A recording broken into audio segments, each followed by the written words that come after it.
अस्सलाम वालेकुम। Pakistan premier electronics and electrical industrial exhibition IEEE Naseem Rajput expo centre Karachi से स्पेशल ट्रांसमिशन में आपको खुशामदीद कहता है। IEEE का 11th एडिशन यहाँ एक्सपो सेंटर कराची में आज शुरू हो गया। 3 रोज़ा ये एग्जीबिशन है जिसमें पाकिस्तान भर के इलेक्ट्रॉनिक्स एंड इलेक्ट्रिकल कंपनीज़ आती हैं। बिज़नेस टू बिज़नेस भी होता है यहाँ पर, कुछ इंटरनेशनल कंपनीज़ भी आती हैं। सबसे बड़ी चीज़ अपनी प्रोडक्ट को डिस्प्ले करने का भी मौका मिलता है। जो नई प्रोडक्ट लेके आ रहे होते हैं वो भी यहाँ मार्केट में सामने आती है, क्योंकि एक मार्केट ही होती है। मुख्तलिफ हॉल्स में मुख्तलिफ स्टॉल्स लगे होते हैं मुख्तलिफ कंपनीज़ के जहाँ पर तबादला ख़्याल होता है, और फिर बिज़नेस और फिर मुल्क की तरक्की में ये लोग जो रोल प्ले करते हैं वो हम सब देखते हैं। इस वक्त हमारे साथ गुफ्तगू के लिए मौजूद हैं regional head south PD Pakistan electron limited PAL अज़ीम तालिब साहब। थैंक यू वेरी मच अज़ीम साहब, बहुत बहुत शुक्रिया आपका।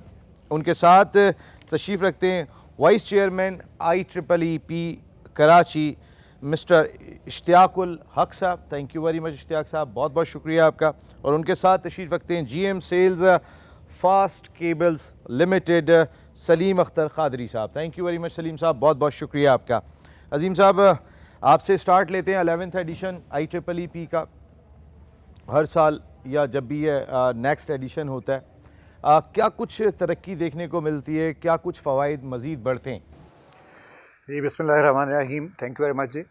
सबसे पहली बात तो ये कि ये अपनी नौइयत का एक ऐसा वाहिद प्लेटफॉर्म है जहाँ पे हम हमेशा से पूरे पाकिस्तान से जितने भी power equipment manufacturing, electronics manufacturing और इस सनत और इस हरफत से वाबस्ता बहुत से मुख्तलिफ रिप्रेजेंटेशंस नेशनली इंटरनेशनली देख रहे होते हैं। सो अंडर वन रूफ़ ये अपनी नौइयत का वाहिद एक प्लेटफॉर्म है। पिछले 2 साल में कोरोना की वजह से शायद एक दिक्कत रही, एक ग्लोबल पेंडेमिक रहा और पूरी दुनिया में एक मुश्किल रही। अब 2 साल के बाद फिर दोबारा ये रिवाइव हुआ है और कुछ वक्त लगेगा शायद फिर दोबारा से हमें पूरी दुनिया से लोगों को अपने पास बुलाने में, मदऊ करने में और उनको होस्ट करने में। लेकिन ये है कि ये IEEE का प्लेटफॉर्म हमेशा टॉर्च बेयरर रहा है सभी को एक जगह पे इकट्ठा करने में। To the lighter side of it आप ये देखिए कि ये वो छत है जिसके नीचे सभी कंपेटिटर्स, सभी कारोबारी हरीफ एक जगह पे एक वक्त में, अगर आप इजाज़त दें तो मैं कहूँगा कि हम प्याला भी होते हैं, हम नवाला भी होते हैं और हम नशीब भी होते हैं। सो ओवर द इयर्स बहुत ग्रोथ हो गई जी, बहुत आगे बढ़ गए हम। और ओवर द इयर्स स्पेशली ये एक ऐसे इन्वायरमेंट में जहाँ पे शायद कभी वो वक्त हुआ करता था कि जो भी इनोवेशंस हैं उनको छुप छुपा करके और ले करके चला जाता था, बट अब ज़माना तब्दील हो गया। अब ख़ास तौर पे जो टेक्निकल मामलात हैं उसमें आप टेक्निकली compete करते हैं। तो जब टेक्निकली compete करते हैं तो you always present your products, your services, your solutions, बिल्कुल, और बड़े प्राइड के साथ डिस्प्ले करते हैं ताकि आप उसको पब्लिक में लेकर के जाएं और अपने कंपटीटर्स में लेकर के जाएं। सो हैविंग सेड दैट, ये एक ऐसी रिवायत है IEEE की जिसमें पहले भी बड़े अरसे से इसका हमेशा से जिस भी तरह से हम इस प्लेटफॉर्म में तावन कर पाए, हम इसके स्पॉन्सर रहे हैं। सो मैं समझता हूँ कि फॉर टाइम्स टू कम अल्लाह खैर करेगा। यह साथ बड़े काफ़ी अरसे का है और बड़ी देर तक हमारे साथ चलेगा। बिल्कुल, ये साथ बहुत देर का है और बहुत अरसे चलेगा। IEEE जब भी इनेकाद होता है इश्तियाक साहब, तो जैसे अभी कहा तालिब साहब ने भी, अज़ीम तालिब साहब ने, कि हम प्याला हम नेवाला, यानी कि सब एक अंडर एक अम्ब्रेला में होते हैं, सब अपनी चीज़ों को सामने लेके आते हैं, सब साथ बैठते हैं, सब डिस्कस करते हैं, जिसमें बिज़नेस के सिलसिले में भी फ़ायदा होता है। At the same time technology को मज़ीद मौसर और बेहतर बनाने में भी मदद मिलती होगी मुल्क में। बिस्मिल्लाहिर्रहमानिर्रहीम। IEEE का जो ये 11th एडिशन जो है, इसी हॉल नंबर 6 से शुरू हुआ था 2010 में। ज़ाहिर है पिछले 2 साल 2020 और Pandemic 2021 की वजह से नहीं हुआ, लेकिन जब हम 2010 से आज को मुकाबला करते हैं तो शायद 1000% इंक्रीज़ है बिल्कुल। हर तरीके से। साथ साथ ये वो प्लेटफॉर्म है जहाँ अगर आज मैं देखूं और 2010-11 को देखूं तो बेइंतहा नए लोग आए हैं, नए मैन्युफैक्चरर्स आए हैं। और आज इस दफ़ा भी जो फोरम के अंदर अगर मैं जाके देखता हूँ तो कई ऐसे लोग नए मैन्युफैक्चरर्स आए हैं जिन्हें हम जो मौजूद थे लेकिन कराची किसी न किसी वजह से नहीं आ रहे थे, आज जब वो तशरीफ़ लाए हैं तो वो अपने आप को काफ़ी एक्सपोज कर रहे हैं मार्केट के सामने। ये वो प्लेटफॉर्म है और IEEE वो अपॉर्चुनिटी मुहैया कर रही है इस लिहाज से कि जहां मैन्युफैक्चरर, सप्लायर, प्रोडक्ट के कोई भी एजेंट अगर वो है, सप्लायर के साथ साथ बायर, आप ले लें सप्लाई चेन के जो लोग हैं वो सब आपस में मिलते हैं। तीसरी चीज़ जो हम प्रमोट कर रहे हैं मेड इन पाकिस्तान पे, मेक इन पाकिस्तान पे, कि लोकली प्रोड्यूस गुड्स, जैसे हमारे पड़ोस में साथी बैठे हुए हैं फास्ट केबल, ये बहुत फास्ट ग्रो कर रहा है, जैसे नाम है उस तरह से फास्ट ग्रो भी कर रहा है। इस तरह से और भी लोग हैं जो कि एग्जीबिशन में भी आए हैं और यहाँ नया सेटअप भी बना रहे हैं। मसलन अल सऊदी इलेक्ट्रिक वाले सीमेंस का जो पुराना प्लांट था उन्होंने ख़रीदा है, उसमें इन्वेस्टमेंट कर रहे हैं। तो इस तरह से ये प्लेटफॉर्म भी दे रहा है, अपॉर्चुनिटी भी दे रहा है कि लोगों को मार्केट के मुतालिक भी पता चल रहा है। जो कंसल्टेंट आ रहे हैं उनकी राय और मशवरे को भी लोग अहमियत दे रहे हैं, और मैन्युफैक्चरर्स और सप्लायर को नए प्रोडक्ट, नया सिस्टम, नई टेक्नोलॉजी मार्केट में लाने में मदद मिल रही है। साथ साथ आपने देखा होगा कि हम इनकरेज कर रहे हैं यूनिवर्सिटीज़ को भी। यूनिवर्सिटीज़ ने भी छोटे छोटे स्टॉल लिए हुए हैं और ये तादाद बढ़ रही है। हम उनको हम उनसे बहुत मामूली पैसा लेते हैं। स्टूडेंट फीस जो स्टूडेंट टिकट होता है हर जगह पे। बहुत ही मामूली से उनको इनकरेज कर रहे हैं कि वो फाइनल ईयर के स्टूडेंट आएँ, प्रोजेक्ट लगाएं। उसके बहाने से जो फाइनल ईयर के जितने स्टूडेंट पढ़ रहे होते हैं या थर्ड ईयर के बाद, उनका इंटरेक्शन होता है इस एग्जीबिशन में, जहाँ 98 स्टॉल लगे हुए हैं। तो 98 किस्म की चीज़ें देखेंगे वो। उनको एक समझ लिए कि एक उनके लिए ये भी एक इंस्टीट्यूशन है उनके लिए, जहाँ वो प्रोडक्ट के बारे में उनको नहीं पता होता क्लास में कि सर्किट ब्रेकर क्या है, कंडक्टर क्या है, पुश बटन क्या है, वो यहाँ के सब देखते हैं। उसी तरह से केबल कितने टाइप के होते हैं, केबल की क्या किस्में हैं।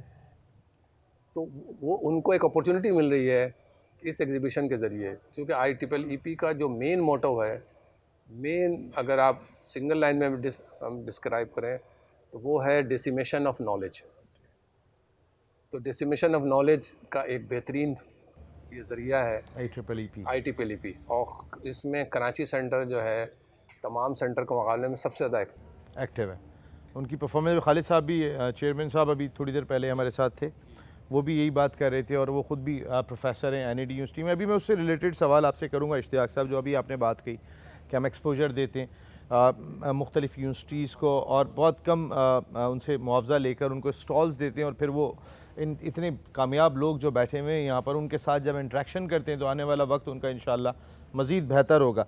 सलीम अख्तर साहब, अभी मरियम दुरानी साहिबा पाकिस्तान केबल्स की हमारे साथ यहाँ बैठी हुई थी, और आप फास्ट केबल्स लिमिटेड IEEE, इससे एक तो आपको प्रोडक्ट को मज़ीद मौसर बनाने में, और वो जो एक कंपटीशन लेवल की फ़िज़ा होती है जब आप सबको देख लेते हैं यहाँ पर कि अब हमने किस तरह सर्वाइव करना है, हमने ख़ुद को किस तरीके से मज़ीद अपग्रेड करना है, कितनी मदद मिलती है? बिस्मिल्लाहिर्रहमानिर्रहीम, thank you very much. Actually हम लोग एसोसिएट हैं IEEE के साथ, हमारी एक लॉन्ग एसोसिएशन है। हर साल हम पार्टिसिपेट करते हैं। कोविड की वजह से कुछ बीच में जो है वो कुछ पॉजेस भी आए, बट ये है कि 9 इस साल हमने प्लैटिनम स्पॉन्सर के तौर पे जो है वो पार्टिसिपेट किया है एंड वी फील प्राउड कि जी इस तरह के फोरम पाकिस्तान के अंदर, पहली तो बात ये कि किसी भी कंट्री की डेवलपमेंट के लिए ये बड़ा ज़रूरी है कि एक मुल्क के अंदर इंडस्ट्रियलाइजेशन हो, और उससे बड़ा चैलेंज ये बन जाता है कि जो आप इनोवेट कर रहे हैं, जितनी इनोवेशंस आप कर रहे हैं, आपके पास मौसर जो है वो प्लेटफॉर्म होने चाहिए जहाँ पे आप चीज़ों को उजागर कर सकें, जहाँ से आप एक प्लेटफॉर्म से बिग मैसेज जो है वो लोगों को दे सकें। तो IEEE जो है ये एक बेसिकली एक ऐसा प्लेटफॉर्म है जिसमें इलेक्ट्रिकल वायर, केबल्स, कंडक्टर से रिलेटेड जितने भी consultant, buyer, contractors, construction companies और आर्किटेक्ट्स जो हैं वो इसको विज़िट कर रहे होते हैं।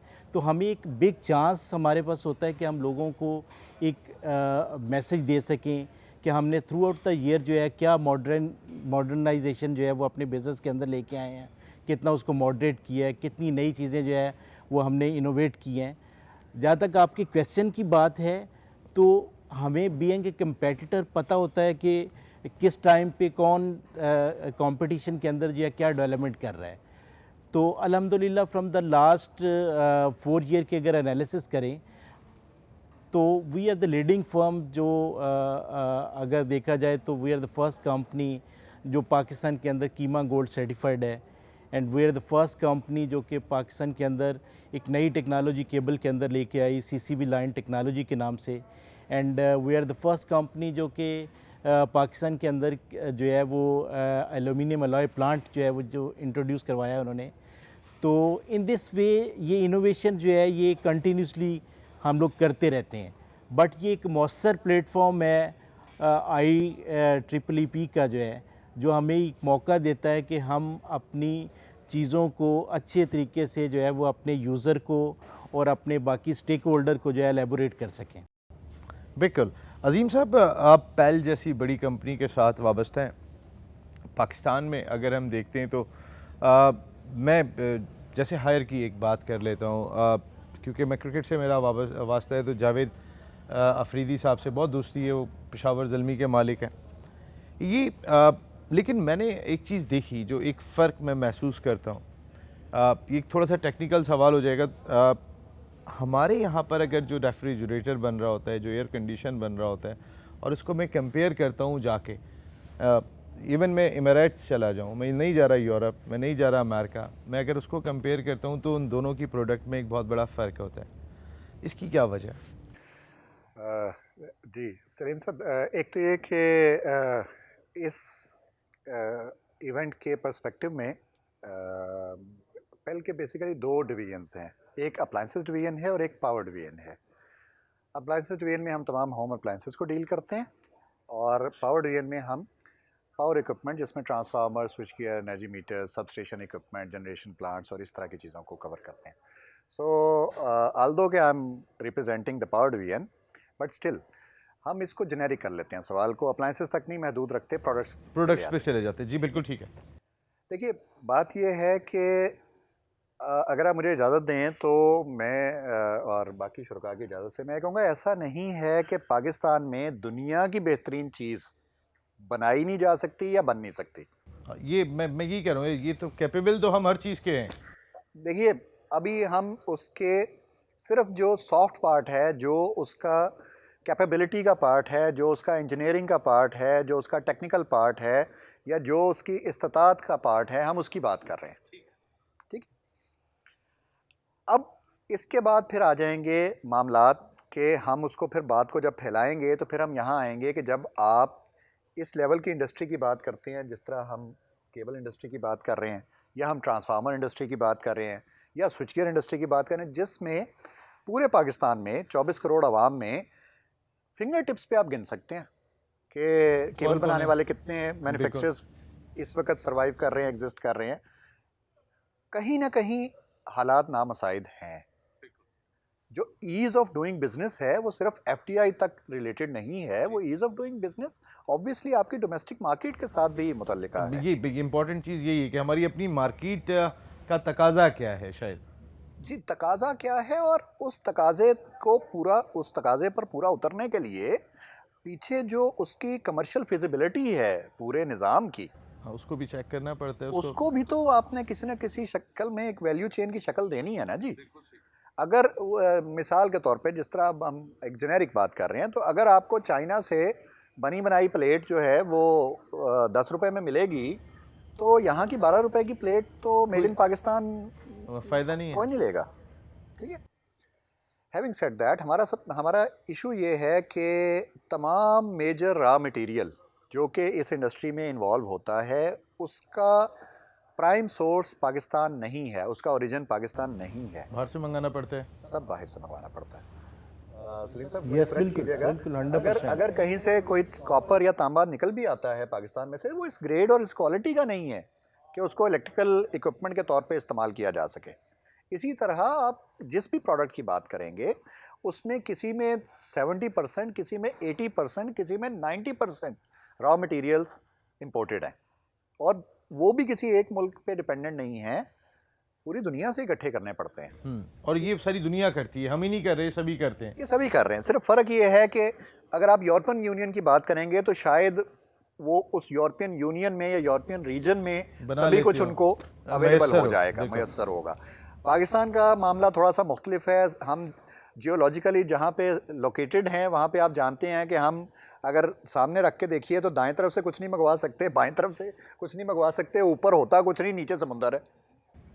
ठीक है, तो और क्या फिर मुल्क की फाइनेंशियल कंडीशन, जिसके लोगों की देखिए, ये लॉन्ग टर्म, अब ये सिर्फ इसको हम स्पॉन्टेनियस फाइनेंशियल और इकोनॉमिक कंडीशन से नहीं जोड़ेंगे, क्योंकि ये जिन इंडस्ट्रीज़ की हम बात कर रहे हैं, ये सिर्फ इंडस्ट्रीज़ नहीं, फिर हम इंस्टीट्यूट्स की बात कर रहे हैं। ठीक है ना जी, ये हम इनको इंक्यूबेशन पीरियड भी देना पड़ेगा, इनको फिर एक्सपेंशन, ग्रोथ, स्टेबिलिटी, सस्टेनेबिलिटी, वो सभी फेजेस में से गुजर करके कहीं, ये तो दहाइयों की बात कर रहे हैं, और वो 5 साल की गवर्नमेंट अगर वो स्टेबिलिटी के साथ चल भी जाए, तो सिर्फ 5 साल की गवर्नमेंट कुछ नहीं कर सकती। अजीम साहब, मैं सिर्फ ये बात कर रहा था आपसे कि जैसे अभी रिसेंटली इंपोर्ट पे पाबंदी लगा दी गई थी कि आप इक्विपमेंट नहीं मंगा सकते हैं, जी, तो और वो आपकी जो आप बना रहे होते हैं चीज़ें, उसमें जी, कितना प्रॉब्लम क्रिएट करता है, और फिर उसके ज़ाहिर पैसे भी बढ़ जाते होंगे। जी जी आ तो हमारे मुल्क में हर चीज़ जाती है, फिर वो प्रोसेस से नहीं आ रही होती। सर, एक ये सच्चाई है, बहुत सारे लोग ये बात कहते हैं, जी जी तो उसमें और प्रॉब्लम आती जी है। जी जी जी देखिए, एक तो बात है इंपोर्ट पर पाबंदी लगा देना, ठीक है, लेकिन जिस अंदाज में पाबंदी लगाई गई, अब मैं गुजारिश कर रहा हूँ कि आपका 70, 80 और कुछ केसेस में 90% तक मटेरियल इंपोर्ट हो रहा है, तो वो एक पूरा निज़ाम चल रहा है। कुछ हाई सी पर है, कुछ मैन्युफैक्चरर के पास तैयार हो रहा है जो OEM है, और कुछ जो है वो पोर्ट पे पहुंच चुका है, कुछ क्लियरेंस में है, और आपने यक जुम्बिश कलम आपने कहा जी पाबंदी, जो जहां है वो वहां, पूरे प्रोसेस को जैम कर दिया। आपने सब जैम कर दिया। अगर इसमें यही टाइम दिया जाए कि 2 महीने के बाद पाबंदी लग जाएगी, तो आप अपने प्रोसेस को जो है वो संभाल सकते हैं कि जो चीज़ पोर्ट पर है या जो चीज़ आनी है, आप मटेरियल थोड़ा ज़्यादा मंगा लेंगे कि हमने सस्टेन करना है आगे तक। साहब देखिए, मैं इसमें फिर शुरका की इजाज़त से ये गुजारिश करूंगा कि पाबंदी लगाने वालों को ये मालूम ही नहीं है कि वो किस चीज़ पे पाबंदी लगाना चाह रहे थे और किस पे लगा करके बैठ गए हैं, क्योंकि आपने लग्जरी आइटम्स का नाम लिया और नेसेसरी रॉ मटेरियल्स रोक दिए। वो तो लग्जरी नहीं है, वो तो उसके बगैर तो आपका पूरा यूटिलिटी का निज़ाम नहीं चल सकता। अब आप देखिए कि हम के इलेक्ट्रिक की बात करेंगे, अगर इस हीट वेव में, रेनी सीज़न में और ब्रेकडाउन सीज़न में जो कुछ भी नेटवर्क को मेंटेन करने के लिए जो कुछ प्रोडक्ट्स चाहिए जो पूरे पाकिस्तान से और पूरी दुनिया से उनके पास आ रहे होंगे, वो सब के सब रुक के बैठ जाएंगे, तो आपका निज़ाम दरम भरम हो जाएगा। वापडा में भी इसी तरह होगा, इंडस्ट्री में भी इसी तरह होगा। बहुत सी इंडस्ट्री ऐसी है जो सीजनल है, जो अपने पहले से प्लान किया होता है उन्होंने कि जी इस पीरियड में हम यूँ करेंगे, ये हम यूँ करेंगे। बहुत सारे लोगों का 4 महीने का बिजनेस होता है जो सारे साल चलता है, फिर उनका खाना ऐसे ही है। अगर वो 4 महीने उनके ख़राब हो गए तो फिर तो सूरत हाल ख़राब हो जाती है। बिल्कुल। इश्तियाक साहब, आपने अभी बड़ी इंपॉर्टेंट बात कही थी स्टूडेंट्स के हवाले से कि हम मुख्तलिफ यूनिवर्सिटीज़ को स्टॉल्स देते हैं, कम पैसों में देते हैं। मुझे इवेंट्स कवर करने में काफ़ी दुनिया में जाने का मौका मिला। इससे पहले मैं जियो में 16 साल काम किया, तो उनकी तरफ से बहुत ट्रैवल किया मैंने। सर, इसमें एक चीज़ बहुत इम्पॉर्टेंट मैंने देखी, मैं कभी एक देखा था, एक किसी बच्ची की तस्वीरें लगी हुई हैं पूरे शहर में, पता चला जी उसने पोजीशन हासिल की थी, और लोग देखते हुए जा रहे हैं। हम तो बिल बोर्ड ढूंढ रहे होते हैं कि अपनी कंपनी की तशहीर किसी तरीके से कर दें। नेशंस आज वहाँ जा चुकी हैं कि अपने बच्चों को अप्रिशिएट इस तरह कर रही होती हैं कि उन बिल बोर्ड्स पे वो लगे हुए होते हैं। हमारे यहाँ पर जो पोजीशन होल्डर्स होते हैं हर यूनिवर्सिटी का, जितनी भी हमारी इंजीनियरिंग यूनिवर्सिटीज़ हैं, इवन डिप्लोमा जहाँ पर हम कराते हैं उनके भी अगर वहाँ से 6 लेके आ रहे हैं, यहाँ से 2 ले लेते हैं डिप्लोमा से, ऐसे स्टूडेंट्स को हम यहाँ पे उनकी तशहीर करें, उनको एक रिस्पेक्ट दें, उनको यहाँ पे मदऊ करें। सर फ्यूचर तो हमारा यही है। खालिद साहब ने बड़ी डिटेल में बात की, ख़ुद भी प्रोफेसर होते हैं, उनकी अहलिया भी NAD यूनिवर्सिटी में प्रोफेसर होती हैं, और मैंने उनसे भी यही सवाल किया था, तो उन्होंने कहा ये बहुत एक अच्छा आइडिया है कि हम एटलीस्ट उनको एक एतमाद दें। एक हॉल हम ठीक है उनके लिए, उनकी तस्वीरें यहाँ पर हम लगा देते हैं कि ये हमारी पोजीशन होल्डर्स थे, तो उससे कुछ मोटिवेशन मिलेगी। कोई एक सेमिनार, कोई एक कॉन्फ्रेंस सिर्फ उन बच्चों के लिए कराई जाए तो क्योंकि देखिए प्रैक्टिकल टोटली डिफरेंट है, थ्योरी टोटली डिफरेंट है। मैं मास कम्युनिकेशन से मास्टर्स करके आया, जिस वक्त मैं अखबार में काम करने के लिए गया था सर, जो मैं पढ़ के कॉलम तो लिखता ही आदमी 60 साल की उम्र के बाद है, इदारिया तो लिखता ही आदमी कोई 65 साल की उम्र में जाकर है, और वो हमें उस वक्त वहाँ पे पढ़ाया जा रहा होता है जो हमने बहुत आगे जाके सीखना होता है। मैं सिर्फ इसलिए बात करूँ, ऐसे प्रोफेशनल से जब वो मिलेंगे, देखेंगे दुनिया को, तो फ़र्क पड़ेगा। मैं इसमें थोड़ा सा आपको तफसील बता दूँ। IEEE हर साल स्टूडेंट सेमिनार ऑर्गेनाइज करती है। बेसिकली वो क्या है, हमारा हर साल एक मल्टी टॉपिक सेमिनार होता है। उससे 1 महीना पहले हम एक स्टूडेंट्स का सेमिनार अरेंज करते हैं। अच्छा, उसमें क्या करते हैं, हम तमाम यूनिवर्सिटीज़ को ख़त लिखते हैं। हर यूनिवर्सिटीज़ उनके जो फाइनल ईयर के जो बेहतरीन प्रोजेक्ट्स होते हैं, यूनिवर्सिटीज़ का डिपार्टमेंट इलेक्ट्रिकल और इलेक्ट्रॉनिक्स, मेडिकल, ये 5-6 जो IEEE में कवर होते हैं, 5-6 टेक्नोलॉजीज़, 7 टेक्नोलॉजी, जिसमें ज़ाहिर सिविल मैकेनिकल वो नहीं है, लेकिन बाकी तमाम इलेक्ट्रिकल एंड इलेक्ट्रॉनिक्स से रिलेटेड जितने में वो यूनिवर्सिटीज़ अपने पेपर भेजती हैं। हम उन पेपरों को यूनिवर्सिटीज़ के एकेडेमिया के 4-5 प्रोफेसर्स पे एक कमेटी बनाते हैं। वो उसमें से 12 से 15 प्रोजेक्ट्स को सेलेक्ट करते हैं। ठीक है। उसके बाद से वो हम ऑर्गेनाइज़ करते हैं किसी न किसी यूनिवर्सिटी के अंदर कि वो लड़के, जो ग्रुप है लड़कों का, वो आके प्रेजेंट करते हैं। उसके बाद से उसके अंदर हम जो अपना प्रेजेंट करते हैं सारा दिन जी, वो सिलसिला चलता है। फिर उसमें से हम गोल्ड, सिल्वर और ब्रॉन्ज के प्रोजेक्ट सेलेक्ट करते हैं। उनको हम उस प्रोजेक्ट को, जब हमारा मेन फंक्शन होता है, उसमें उन लड़कों को हम, अब एक सेशन उनके लिए होता है, वो उसमें आके प्रेजेंट करते हैं मेन सेशन में। ठीक है। और फिर उनको हम फाइनेंशियली इनाम देते हैं। सिर्फ फाइनेंशियली इनाम कितना होता होगा? मेरे कहने का नहीं, मैं बताता हूँ, मैं इनकरेज की जो बात कर रहे थे ना, तो हम ये सिलसिला हम आज तकरीबन 32 साल से कर रहे हैं। सर बहुत अच्छा कर रहे हैं। मेरा सवाल आपका वो सवाल के जो आपने नया आइडिया दिया है, जो गोल्ड मेडल लेके लोग आ रहे हैं या फर्स्ट क्लास है, वो हम, जैसे खालिद साहब ने भी आपको कहा, उसको हम बिल्कुल अपने आइंदा के लिए उसमें हम सोचेंगे, प्लान करते हैं उसको। उसके लिए भी एक तरीक़ेकार ढूंढना पड़ेगा, चूँकि जितनी यूनिवर्सिटीज़ है, हर जगह से एक आदमी फर्स्ट पोजीशन लेके आ रहा होगा अपने अपने सब्जेक्ट में ना। तो अब कितने लोग इस तरह बनते हैं, और वो सब तमाम चीज़ों को स्टडी करके, क्योंकि स्टूडेंट्स को इनकरेज करने में हम लोग खुद बहुत आगे हैं, क्योंकि हम यूनिवर्सिटीज़ के अंदर जा कर के डिपार्टमेंट के साथ मिल कर के सेमिनार अरेंज करते हैं। जो सीनियर लोग हैं, हम लोग सब, वो जाते हैं फैकल्टी के साथ, क्योंकि हम बिलीव करते हैं industry and academia university liaisons पे। तो हमारे बहुत से लोग जो हैं ये काम करते हैं, उसमें सपोर्ट देते हैं। उसमें हमारी इंडस्ट्री के भी लोग सपोर्ट देते हैं, जैसे हमारे पेल है, पाकिस्तान केबल है, फास्ट वाले भी हैं, जितने भी इंडस्ट्रीज़ के लोग हैं, वो यंग लोगों को जैसे अपने अप्रेंटिस देते हैं, इंटर्नशिप देते हैं, फिर नए फ्रेश ट्रेनिंग लेते हैं। उसके अंदर जितने भी पोजीशन होल्डर हैं वो हमेशा प्रेफरेंस पाते हैं, और फिर उनको एक अपॉर्चुनिटी भी दी जाती है। जैसे मैं सीमेंस में था जिस ज़माने में, सीमेंस में तो ये काफ़ी उनको इनकरेज किया जाता था, उनको लिया भी जाता था, उनको कुछ ना कुछ प्रोजेक्ट हम दिया करते थे। और ऐसा भी मौका है कि एक ज़माने में हमारे लड़के जो यहाँ से पास करके आए थे, हमारे यहाँ काम किया, उन्होंने प्रोजेक्ट बनाया। उस प्रोजेक्ट पे सलाम पाकिस्तान का मुशर्रफ साहब के ज़माने में उनको अवार्ड मिला। तो स्टूडेंट्स तो और यंग जनरेशन तो हमारा मेन ऑब्जेक्टिव है, ताकि फ्यूचर में उन्होंने संभालना है। सुहेल वजाद साहब आपके सीमेंस के होते थे, उनसे मेरी बड़ी अच्छी दोस्ती।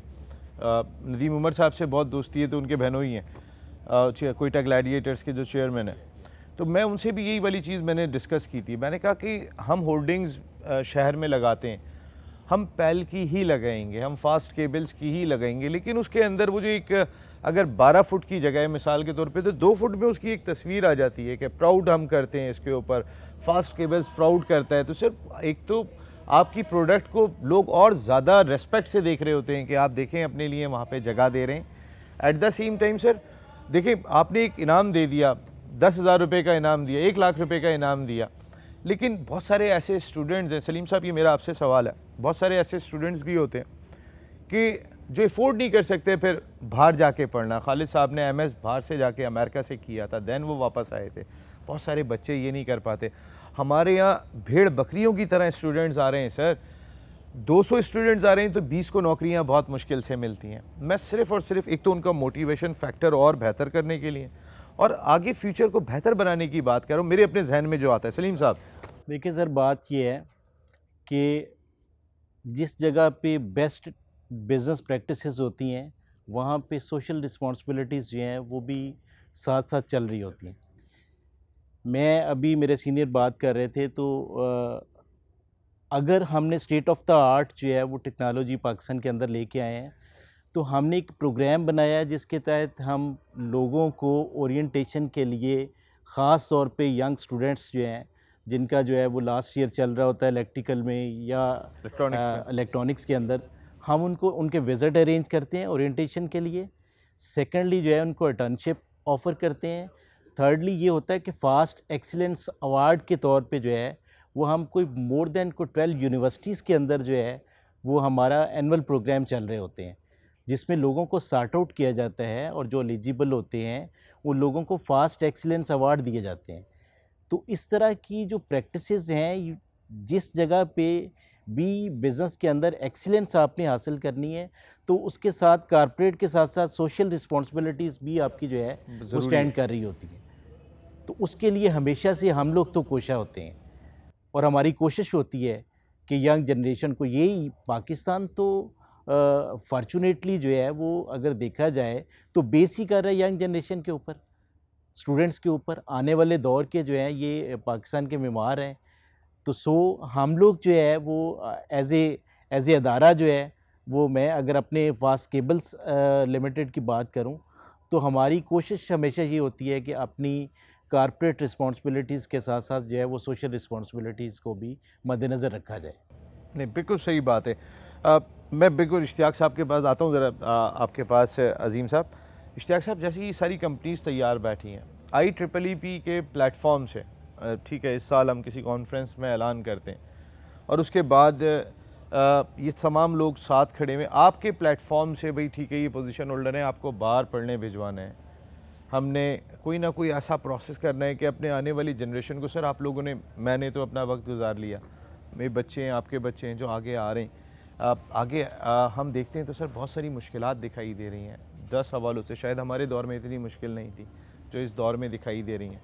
उनके हल के लिए अगर हम सब मिलके कोई ना कोई इक़दाम नहीं करेंगे, ये सब लोग तैयार बैठे हुए कि ठीक है IEEE कोई एक चीज़ ऐसी डिज़ाइन करें, हम साथ बैठते हैं, उसके अंदर CSR का बजट होता है, डिफरेंट बजट्स होते हैं जो मुख्तलिफ़ जगहों पे खर्च हो रहे होते हैं। वाई नॉट है हम अपनी जनरेशन को बेहतर बनाने के लिए ख़र्च करें। आपकी तजवीज़ जो है बिल्कुल इस पे काम किया जा सकता है और होना चाहिए कि हम यंग लोगों को आला तालीम के लिए जहाँ ज़रूरत है वहाँ भेजें, लेकिन सिर्फ यहाँ पर ये ऐड कर दें कि IEEE बिल्कुल इसको अपने हम प्लेटफॉर्म पे इस पर डिस्कस भी करेंगे, उसको ऑन करेंगे इंशाल्लाह।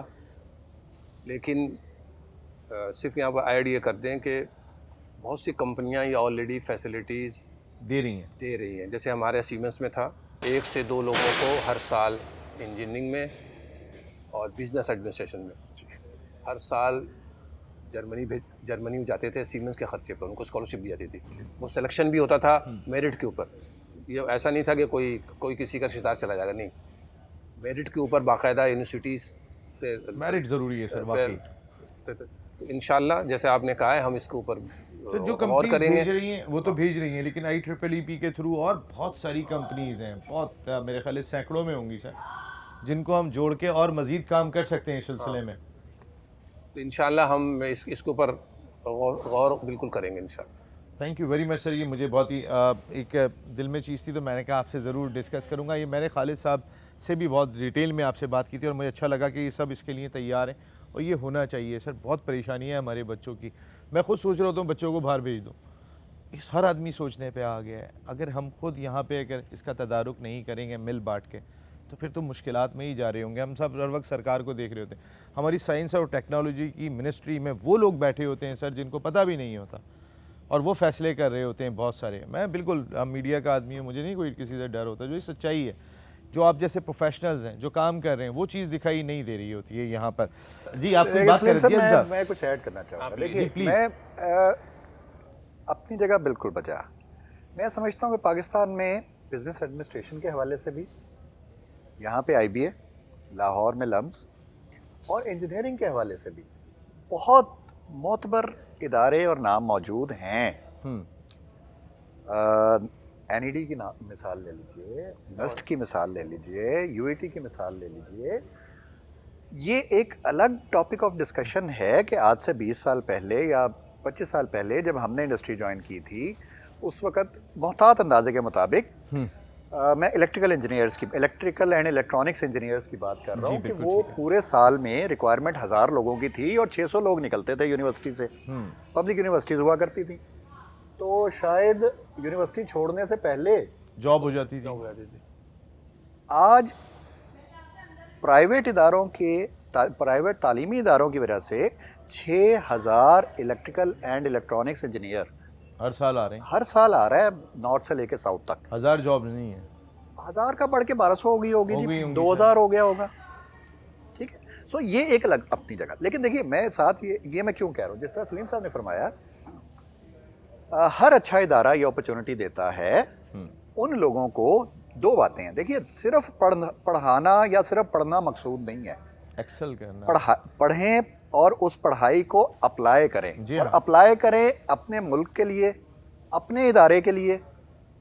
सिर्फ और सिर्फ मैं दोबारा एक गुजारिश कर रहा हूँ कि यहाँ पे ना अनफॉर्चुनेटली, क्योंकि यू कैन अंडरस्टैंड, एक ट्रस्ट डेफिसिट है ना जी। बिल्कुल, उस ट्रस्ट डेफिसिट के लिए, और ये पहले ये रूटीन में कर रहा होता है कि कराची में जो साथी मास्टर्स लेवल पे NED या नस्ट के साथ उनके क्राइटेरिया के मुताबिक क्वालिफाई कर लें और आगे बढ़ना चाहें, तो उनकी मदद कर रहा होता है जिस भी शक्ल में आप समझते हैं। किसी अगर ग्रेड्स अच्छे हों तो इवन 100% तक। और लाहौर में लम्स और UET के साथ, यहाँ IBA, नस्ट, NED, वहाँ लम्स, UET। सो ये मामला हो रहा होता है। अच्छा, सिर्फ उसमें फ़र्क ये है कि आप ये कह सकते हैं कि भाई ये ओपन उस तरह से रफ़ाए आमा के लिए शायद नहीं है।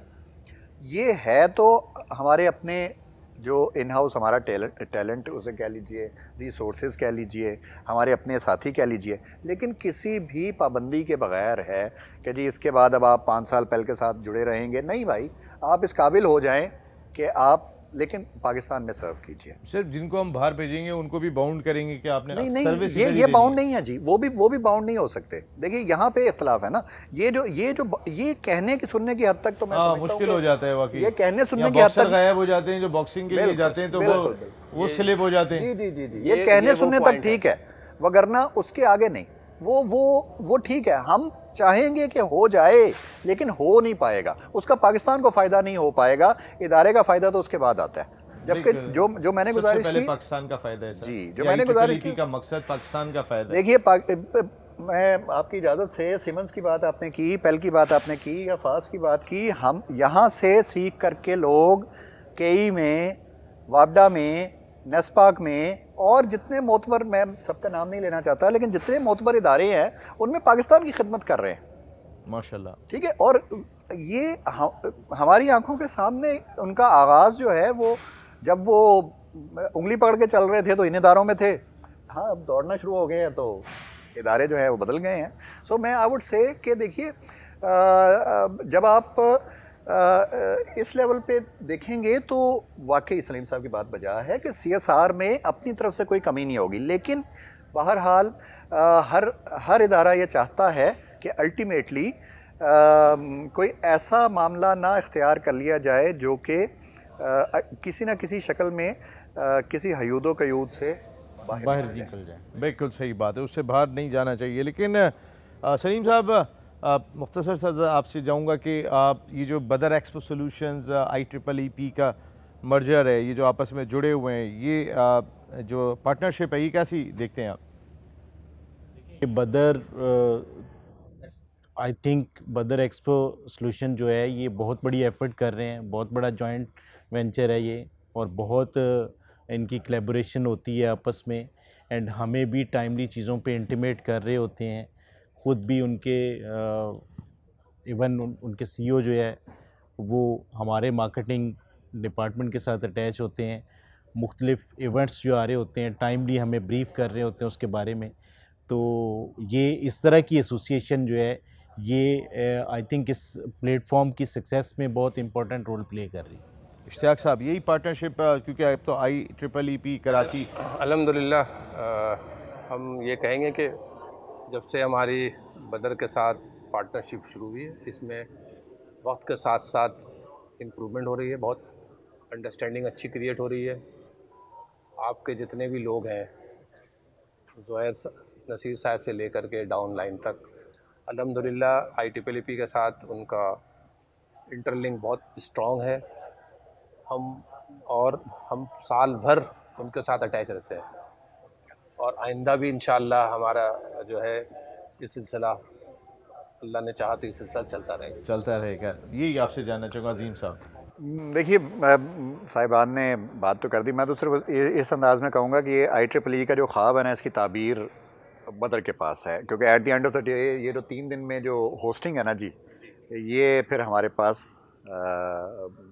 IEEE के साथ साथ फिर ये तमाम मामला, ये जो कुछ आप देख रहे हैं, यहाँ की सभी रौनक और यहाँ का सभी मामला, ये at the end of the day फिर इसको हकीकत बनाना, ये फिर बदर एक्सपो करना होता है। थैंक यू वेरी मच अजीम तालिब साहब, thank you very much इश्तियाकुल Haq साहब, and thank you very much Salim Akhtar Qadri साहब। बहुत बहुत शुक्रिया, आप एक्सपो से एक्सपोजर BTV के मेहमान बने। Thank you very much once again. आपने सुन लिया होगा, हमारे ये तमाम वो एक्सपर्ट्स हैं, वो स्टेक होल्डर्स हैं इस IEEE के या पाकिस्तान में इलेक्ट्रॉनिक और इलेक्ट्रिकल इंडस्ट्री के, कि जो मुल्क की तरक्की में अपना किरदार अदा करना चाहते हैं। वो यहाँ पे ठीक है IEEE में अपने बिज़नेस के सिलसिले में आए हुए, लेकिन उनके अंदर एक दर्द पाकिस्तान के फ्यूचर का मौजूद है, और ख़ासकर अपने उन टैलेंटेड बच्चों के एक्सपोजर के लिए वो बहुत फ़िक्र रखते हैं।